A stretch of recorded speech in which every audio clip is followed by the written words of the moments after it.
క్రీస్తునందు ప్రియమైన దేవుని బిడ్డలారా, ఈనాటి పరిశుద్ధ దినపు దేవుని సందేశం. పరలోక రాజ్యము పొలములో దాచబడిన ధనమును పోలి ఉన్నది.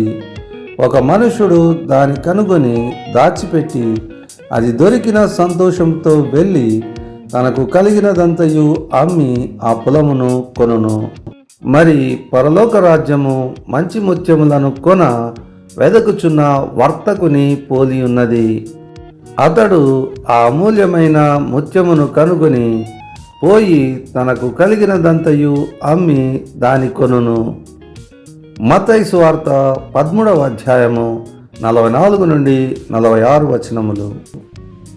ప్రియమైన దేవుని బిడ్డలారా, ఈ వాక్యమునందు ఒక వ్యక్తి రహస్యమందు దాచబడినటువంటి ధనమును ఒక పొలములో కనుగొని ఆ పొలమును కొనుటకు తనకు కలిగినదంతయు ఇచ్చి ప్రయాసపడినట్లుగాను, మరియు ఒక అమూల్యమైన ముత్యమును కనుగొనేటువంటి వ్యాపారి తనకు కలిగినదంతయు ఇచ్చి ఆ యొక్క అమూల్య ముత్యమును కొనుటకు ప్రయత్నించినట్లుగాను, పరలోక రాజ్యములో ప్రవేశించవలననిన మనకు కలిగినది యావత్తును అనగా ప్రశస్తమైన ప్రతి ఒక్కటిని మనము వెచ్చించి పరలోక రాజ్యమును ఆపేక్షించుట ఏమాత్రము నష్టము లేదని ఈ వాక్యము మనకు తెలియజేయుచున్నది.